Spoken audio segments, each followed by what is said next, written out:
This is Phillies Postgame Live, presented by Cure Auto Insurance. Ricky Batalico, Ben Davis, Ruben Amaro Jr. coming up. I'm Michael Barkant. All one can say after a loss such as we just witnessed by the Phillies at the hands of the Braves is, come on, man. I mean, really, give us a break. You cannot lose a game with the importance that this one has with the schedule the way it is. Now they are 6 games up on the Braves. Everything is still up for grabs. Ricky, Ben, let us not think that it's not. They lost tonight. If they lost and lose the next 2, all of a sudden we're talking about 4 games. And then it's going to get real tight. Hold on, we're going to get to it all. We're going to get to it all. Okay. Let me just start with this. Phillies were 1 for 6 with runners in scoring position. Yes. Top of the order stunk. 0 for 12, first 3 hitters in the Phillies lineup, Schwarber, Turner, Harper. That's not good. The box score that is first. not good to start. If you look at that 0 for 12, there are 7 strikeouts mixed First in time there. in a year. But the problem came the bottom of the lineup. And this is going to sound odd. Johan Rojas, in his first 2 at-bats, left 5 men on base. Left 5 men on base. That's odd. 1 hit out of the bottom of that lineup. This is a different baseball game, and the bullpen is still in an absolute shambles right now. Jose Alvarado, 4 walks. Are you kidding me? Then he would have walked in a run then. He if he wasn't did that. even close. I'm talking. This is a guy that seriously falls out of a boat. He's not hitting water. I don't know what is wrong with him, but his mechanics are a disaster right now. If you watch him, he's spinning off of his front foot towards the third base dugout. He's pulling side to side. Get back on the Ferris wheel. Not the merry-go-round. No merry-go-rounds No here. merry-go-round. Ben Davis, assessment of a real tough 3-1 loss, and again an insurance run added by the Braves because of Alvarado. Yeah, it wasn't a good game, obviously, and the top 3 guys got shut down. We know that 7 strikeouts is an awful lot. Obviously, it's not something we expect out of them. Zack Wheeler threw the ball well. He's 6 innings. He gave up 2 runs. The only thing I didn't like was let Ozuna get the best of you, because you look at some of the averages in this lineup, and they're not good. And Ozuna's the only guy hitting .309. Guy's got now 38 home runs on the year, or 37 homers with 94 RBIs. He's hitting .309, obviously a Triple Crown contender, but they just didn't hit. They didn't hit, and Alvarado has me worried. I think right now with him, it's more mental than anything, because he doesn't have the velocity on the fastball. The cutter's not cutting a whole lot, and I think he's overthrowing everything, and that's the results he's getting. Let's go down to Atlanta, check in with Ruben Amaro Jr., call tonight's game with Tom McCarthy. It is the crossover. He is at Truist Park. Ruben, you watch this thing with your own 2 eyes from the catbird seat, and when you look at this, the pitching, the relief pitching was a struggle. Certainly, I don't want to minimize the effort by Zack Wheeler. He actually pitched well, and the team could not get the runs required to win the game. And then there's Jose Alvarado. Take them any order you wish. Yeah, I mean, Alvarado obviously struggled, but Zack Wheeler was outstanding. And the shame of it is that, he threw 1 pitch out over the middle of the plate against Marcell Ozuna, who's probably one of the best hitters in all of baseball right now, and they capitalized on it. The Phillies just couldn't get anything going. The bottom of the lineup had some opportunities. It's not just Johan Rojas. Brandon Marsh had a couple of opportunities with men on 3-0 counts in 2 situations, and he was taking all the way, and a couple of those ended up, one ended up being, I think both of them ended up being strikeouts. He walked once, but had opportunities to drive some runs in these situations, when you got a tight game, you got to come up with that big base hit, and they just could not get it done. We take a look at the disturbing trend confronting Jose Alvarado and the Phillies. Look at his numbers before the All-Star break. ERA of 3.92, his whip is 1.18, and that might be more indicative of things than anything. And look at what it afterward, 1.75. I just want to say something. The 3.92 you could live with. The 6.35 obviously you can't live with. But when you go down to the base on balls, 16 and 8, it's 24 of them in how many innings? Does he have 50 innings? We had half of them tonight. Half of the walks are tonight. Yeah, but my whole point is, how many counts does he go 0-2 and then it's 3-2? Yeah. That is ridiculous. Put somebody away. Stop wasting pitches. This guy's better than that. We've seen him go on rolls for 20 innings in a row where he becomes untouchable. Who is this guy? By the way, One ball was put in play against him, and he gave up a run. One stinking ball. One ball was put in play. That was a jam shot. We actually thought the first strike on trying to remember the batter he walked to allow the run. He got strike one on him, and we both said, yeah, guess what? It'll strike him out, and that'll be that. Side retired. And no. Then he throws 4 straight balls and walks in the run. But that's the luck he's been running into, and I'm starting to wonder right now. You think about a mental problem when you're out there and you start thinking too much, and then your mind kind of starts roaming. Well, when you're giving up pitch after pitch and it's getting hit, what do you try to do? You try to be too perfect. I'm sure Ben has caught guys like this. They go out there and they're trying to be too perfect, and all of a sudden they're all over the place, and they cannot zone back in. The only thing I would say, and I used to say this to Leby, I would just say, set up outside corner to a righty, I'll just throw it there. Because you have to have some kind of natural spot, right? He doesn't. He doesn't have a natural spot. Apparently not. He's got one in the dirt. He's got to take about a week off and work on his mechanics is what he needs to do. Could happen. Harper and Real Muto got a couple of days. Let's take a break. When you're talking about a slider in the mid-80s and then all of a sudden a curveball in the high 70s, that's a pretty big difference, and you're trying to pick one of the two that's coming. If you're guessing wrong, good luck. And I mean, just to be honest with you take a look at what Kyle Schwarber did tonight, 0 for 4, and look at what he looked like on the breaking balls. He looked awful. But then you're thinking to yourself, well, is it just Schwarber having a bad day? You go down to Bryce Harper.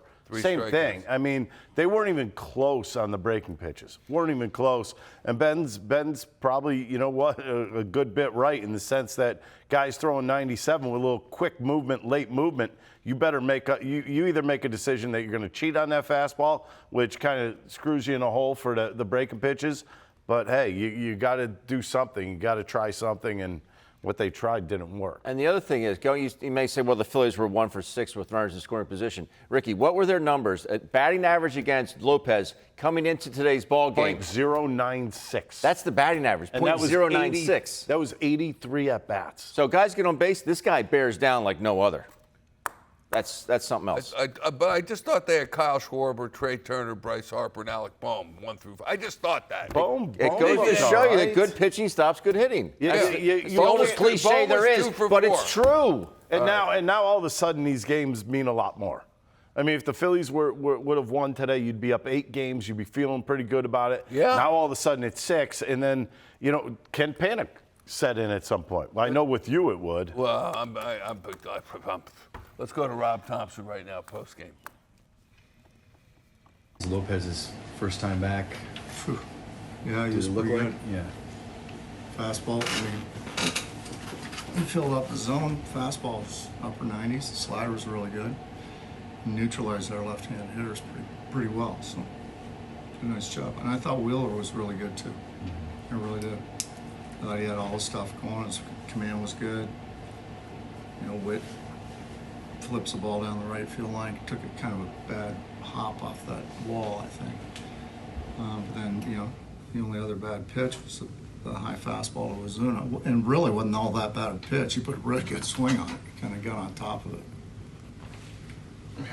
When your top 3 guys go 0 for 12, 7 Ks, how much harder does it make it to do anything really offensively? Yeah, it makes it difficult.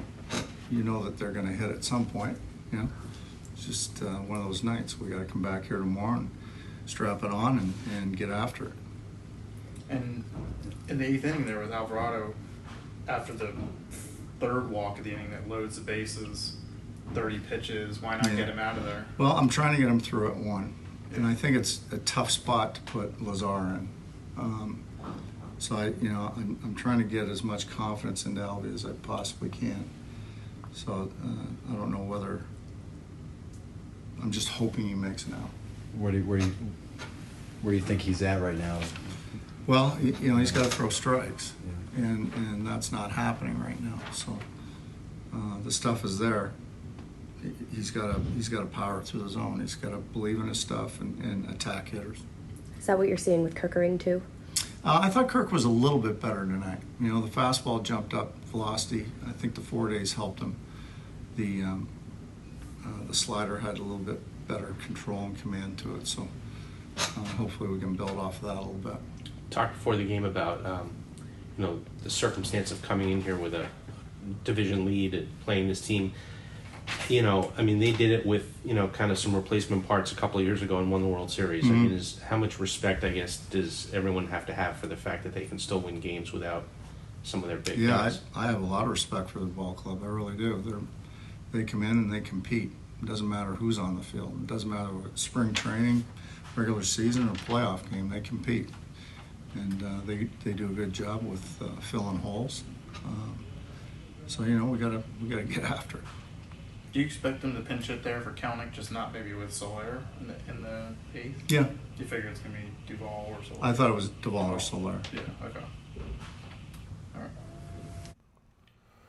Rob Thomson saying we've got to get after it. Easier said than done, as they are now 6 games ahead of the Atlanta Braves. And all this talk that we have eschewed about the struggles that the Braves had with injuries didn't seem to faze them at all. Thomson said, I have respect for them regardless. And they're down guys. I still have respect for them. Right, Come on. But you're Phillies. talking about a Phillies lineup that didn't show up tonight. I mean, flat out didn't show up. And it was against a pitcher that was knocking them down. It's kind of funny, Michael. If we were bowling, I would have said he threw a 300 game. What are our chances to win? 0. Pretty much 0. And I thought Lopez threw the ball great. I thought, I really believe in what Rob Thomson said there. His fastball was high 90s. I mean, you're not catching up to that thing. You better have your cheating shoes on. If you guess wrong, you're going to go sit back down on the bench. I thought early on they had the opportunities with the bottom of the lineup. Ruben brought up Brandon Marsh. Had 2 opportunities, 3-0 counts, ended up striking out in both of them. And Rojas had left 5 guys on base in his first 2 at-bats. So one of those guys get a hit. We might be still watching the game right now or talking about a different result. He can't be chasing the triple crown. Yes, he is. 309 batting average is first in the National League. The home runs is second to Shohei Ohtani, who leads with 39, and first in runs batted in. My word. How in the world do they always seem to find somebody, the Braves? I know he's been there for a few years, but they always seem to find that right guy. It's unreal. Think about where they'd be without him. Oh. Because Olsen hasn't done a whole lot. Hasn't Riley's done on the anything. shelf now. He hasn't done a whole lot this year. Obviously, Acuna's been out the entire season.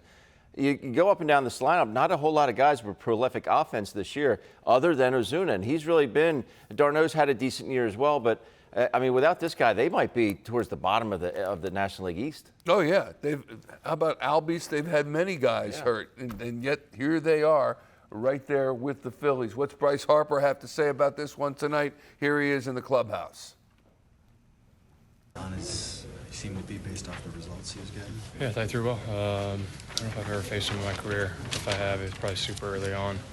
But, yeah, as advertised, I guess. He's having a great year, so just got on us. They're obviously pretty depleted over there right now. You guys are in the lead division. How do you kind of look at this series as a chance to really put ground between them? Or, even with a depleted team? Yeah, they're really good still, with the guys they have on the shelf, obviously. They got an all-star team on the shelf, but they're still a really good team, well coached, good pitching. So, anytime you can get your starter into the 6th, 7th inning and then hand it over to that bullpen, they're going to be in pretty good shape. So if they were able to do that tonight, I thought Wills threw the ball great. Obviously, our offense didn't do what we needed to do tonight and, got beat. The way baseball goes, you figure Witt was going to be involved in some way, shape, or form. Yeah, he'll probably get 9 hits this series. Yeah. Just how baseball kind of works. Yeah. How do you, it's been a long time since the Phillies came here, this late in the season in first place. So it's a big series for the Braves, obviously. How do you kind of match that, if you can, sort of match their...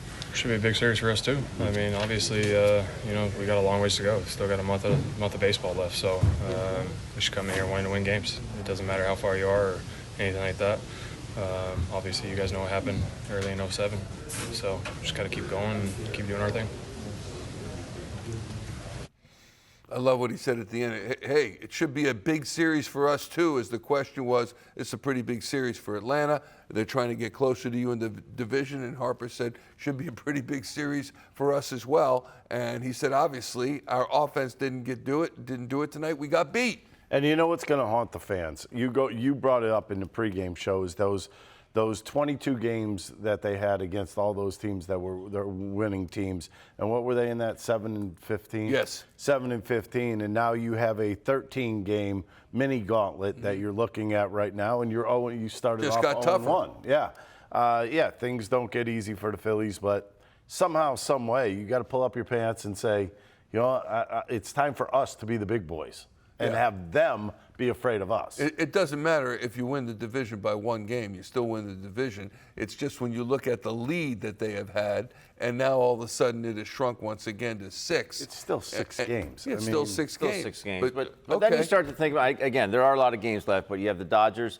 and the Brewers. You have the Padres now that are nipping on their heels as to get the top records in the National League to get that home field advantage. This Braves team all of a sudden has won 6 out of its last 8 games, had been struggling throughout the season. 6 of the last 8, including tonight's 3-1 win over the Phillies.